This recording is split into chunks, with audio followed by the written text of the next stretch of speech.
The Romance of a Legendary Hero. Oleh Sebuah Cerita. Bab 1. Puluhan pria bersetelan hitam bergegas menuju pintu keluar terminal kedatangan internasional.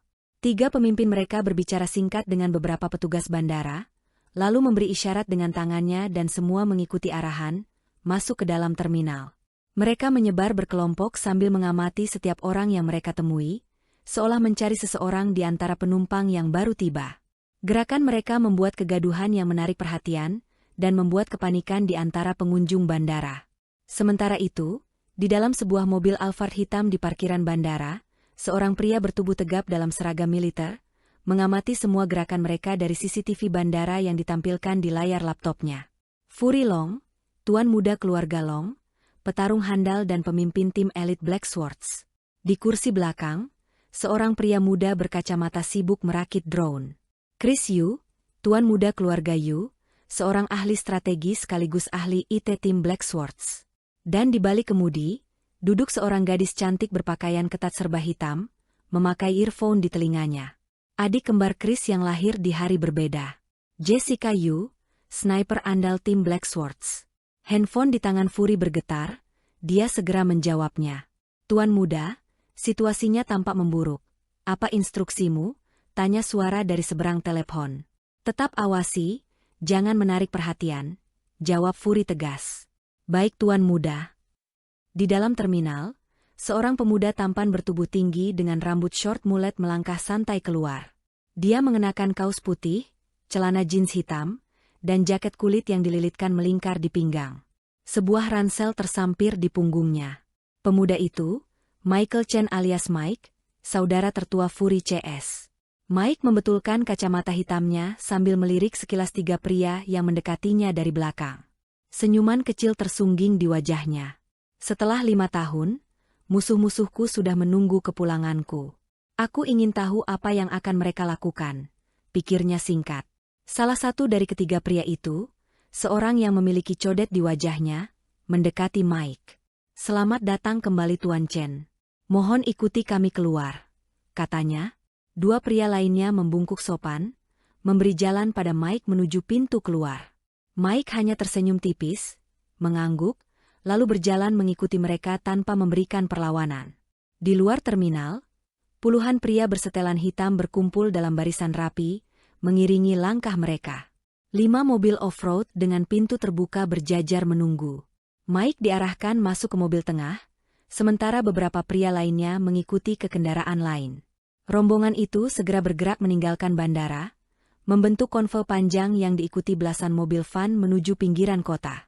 Di dalam Alphard, Fury tetap memantau pergerakan melalui layar laptopnya sambil berkomunikasi lewat handphonenya. Tuan muda, apa tindakan kita? Suara dari ujung telepon terdengar lagi. Laporkan pada Paman Liang. Minta Julian dan Beast bersiap mengikuti GPS kami. Kita lihat kemana mereka pergi, perintah Fury tegas. Baik tuan muda. Fury melirik ke Jessica. Jalan Jess, jaga jarak dengan mereka. Chris, terbangkan dronemu, ujarnya sambil memantau layar. Siap kak, jawab keduanya serempak. Langit mulai gelap, pertanda hujan akan segera turun. Di dalam mobil yang melaju cepat menuju utara, Mike bertanya santai. Kemana tujuan kita? Pria bercodet di depannya tersenyum tipis.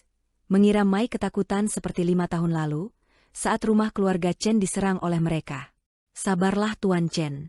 Tuan muda Dong sedang menanti Anda, jawabnya.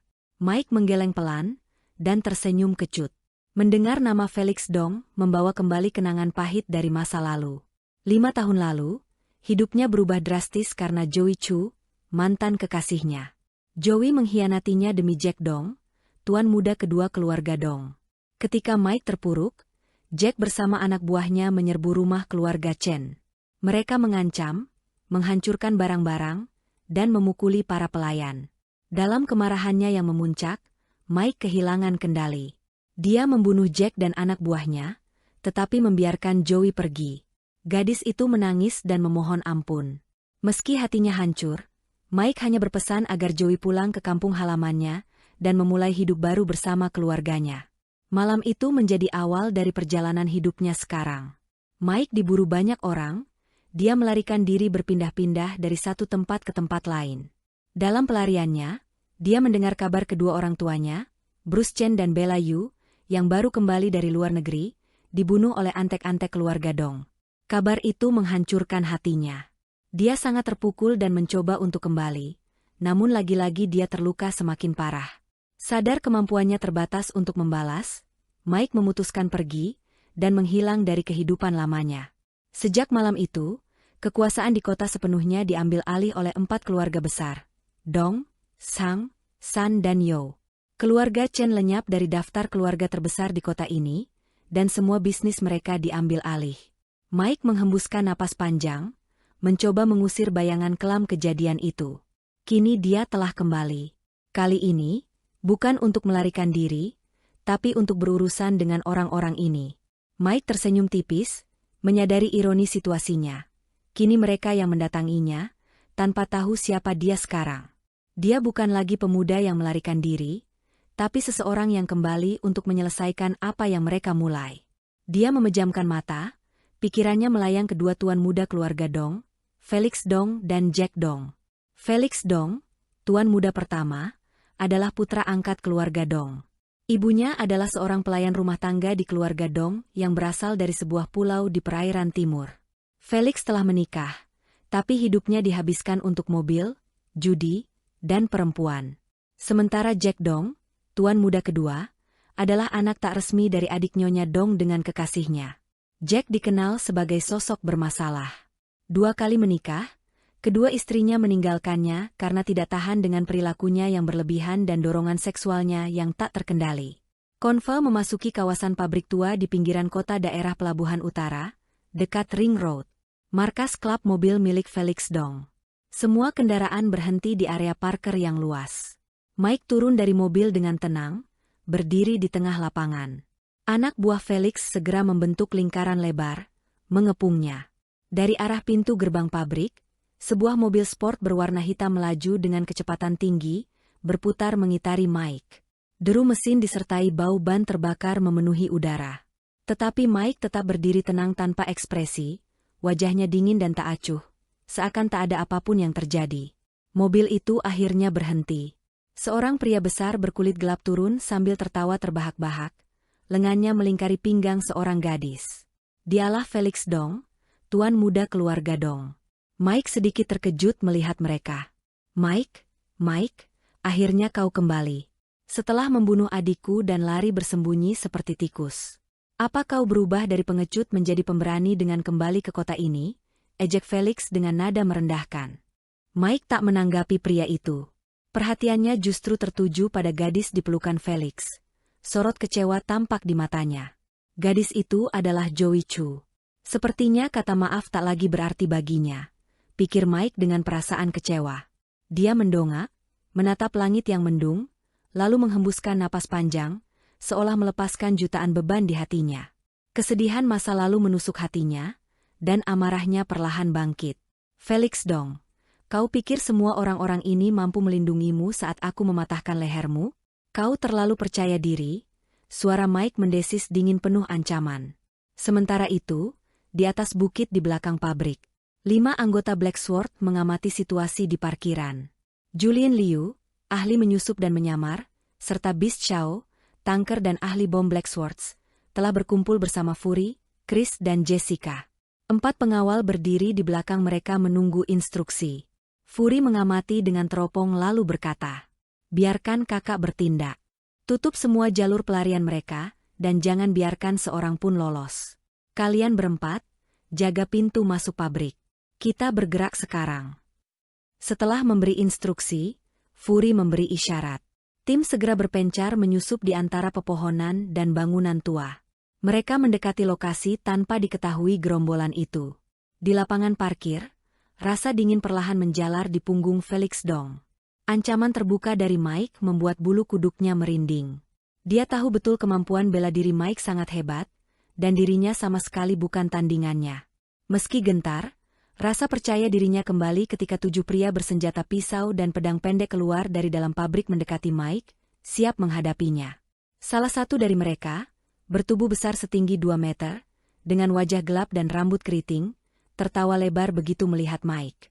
Suara tawanya terdengar familiar bagi Mike.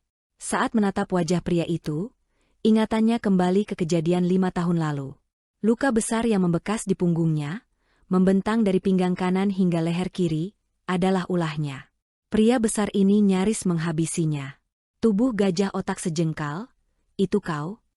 Mike mengejeknya. Apa kabar Tuan Muda Chen? Kau suka ukiran di tubuhmu?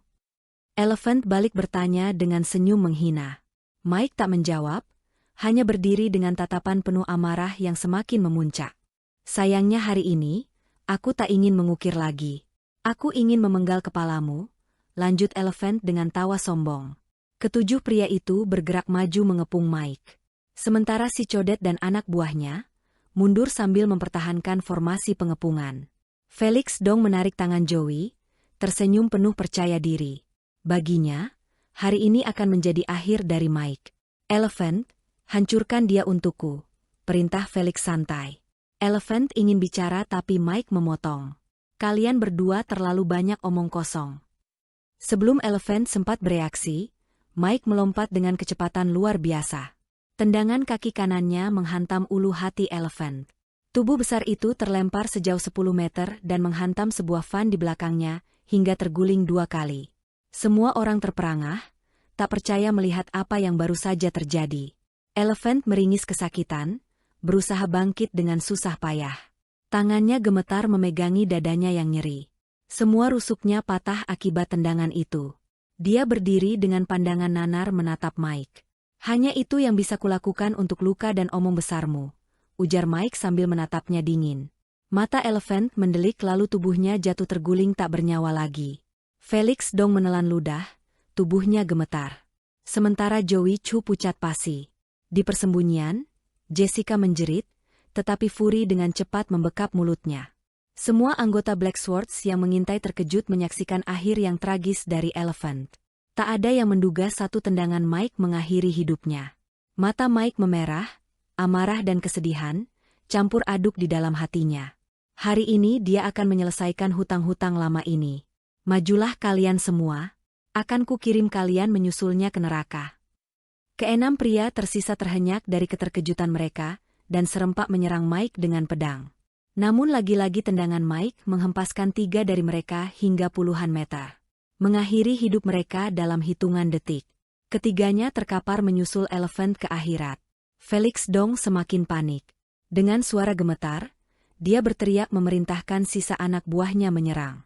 Semuanya, bunuh dia. Pertempuran pun berlangsung sengit.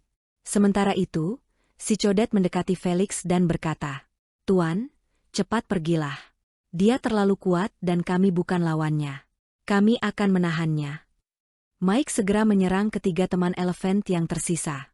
3 kali kakinya menendang tepat dengan kecepatan yang sulit dihindari oleh mereka. Mike menghabisi mereka dengan mudahnya, dan mulai menyerang siapapun yang mencoba mendekatinya. Semua terjadi begitu cepat. Joey yang menyaksikan pemandangan mengerikan di depannya, jatuh pingsan setelah melihat puluhan orang menjadi mayat dalam hitungan menit. Sementara itu, Felix Dong dengan pengecutnya, melarikan diri dan bersembunyi di dalam mobil. Tubuhnya gemetar menyaksikan kengerian yang terjadi di depan matanya. Bunyi ledakan terdengar saat pistol di tangan si Codet meledak mengarah ke Mike. Merasakan ancaman, Mike menendang pecahan batu di tanah ke arah asal ledakan dan melompat mendekati si Codet. Batu itu hancur bertabrakan dengan peluru. Ledakan kedua terdengar, Mike melakukan salto di udara, menghindari peluru kedua. Tiba-tiba si Codet terbelalak melihat siku tangannya yang tertekuk terbalik dari normalnya. Jeritan kesakitannya menggema, dia merasakan sakit yang tak pernah dialaminya seumur hidup, begitu menusuk. Tapi Mike tak memberi ampun. Kaki kanannya kembali berputar dan menghantam telinga si Codet sangat keras. Darah mengucur dari mata, telinga, hidung dan mulut si Codet. Teriakannya terhenti, isi kepalanya tergoncang hebat dan dia jatuh tak bernyawa lagi. Anak buah Felix yang tersisa menjatuhkan senjata mereka dan berlutut menyerah dengan hati penuh kengerian, melihat kekejaman tanpa ampun yang dilakukan oleh Mike. "Kalian berlima, belum mau keluar juga?" Suara desis Mike terdengar jauh penuh ancaman. Fury, Julian, Chris, Beast dan Jessica saling bertatapan tak percaya melihat kejadian mengerikan di depan mereka. Mereka segera keluar dan berlari mendekati Mike. Jessica langsung melompat ke pelukan Mike. Tangisnya pecah. Mike mengelus rambutnya dan mendekapnya erat-erat. Perlahan amarah Mike mereda. Chris dan Julian juga memeluk Mike. Sementara Beast mengikat pelukan di sekeliling mereka semua. Tapi Fury berdiri terpisah. Matanya memerah, menatap Mike penuh penyesalan. "Kak, maafkan kami. 5 tahun yang lalu, kami tak mampu membantumu," kata Fury sambil menunduk. Mike menatap Fury. Tanpa sepatah kata, dia menarik leher Fury, menyandarkan jidatnya ke jidat Fury. Air mata Fury menetes saat dia memeluk Mike. Mereka melepaskan kerinduan masing-masing. Setelah 5 tahun, akhirnya mereka menemukan kakak tertua mereka kembali. Setelah semua mereda, Mike berkata, "Kalian urus mereka dan laporkan pada Paman Liang." "Siap, Kak," sahut mereka serempak. Semuanya segera melepas pelukan mereka dan melakukan perintah Mike, kecuali Jessica. Dia tetap memeluk Mike dengan air mata berlinang. Mike menatap wajah Jessica yang cantik. Gadis ini masih manja seperti dulu. Sejak kecil, Jessica selalu mengikuti dan tak pernah mau berpisah darinya, dan Mike selalu memanjakannya. Apapun yang diinginkan Jessica, Mike berusaha memenuhinya. Sikap Jessica inilah yang selalu mampu menenangkan Mike di saat dia menghadapi masalah sejak mereka kecil. "Kau telah dewasa dan kau masih manja seperti ini?" tanya Mike penuh kasih sayang. Jessica tersenyum malu, lalu mencium pipi Mike. Tiba-tiba, semua mata tertuju ke arah pintu gerbang. Derit ban mobil mengejutkan mereka. Felix dong berusaha melarikan diri dengan mobilnya, tetapi dihadang oleh 2 truk kontainer di depan pintu gerbang. Mobilnya berputar di tempat lalu berhenti menghadap ke arah Mike. Felix menatap Mike dari kejauhan. Ketakutannya perlahan berubah menjadi kebencian yang dalam, mengalahkan akal sehatnya. Felix menekan pedal gas, mobilnya melaju kencang ke arah Mike. Mike melepaskan pelukan Jessica, mendorongnya ke samping dan berlari ke arah mobil Felix. Semua orang terkejut melihat tindakan Mike. Dia melompat dan menendang ke arah mobil Felix dengan tubuh berputar seperti bor. Ujung kakinya mengarah ke kaca depan mobil. "Matilah kau," teriak Felix. Sementara itu Jessica menatap dengan wajah pucat pasi. "Kakak!"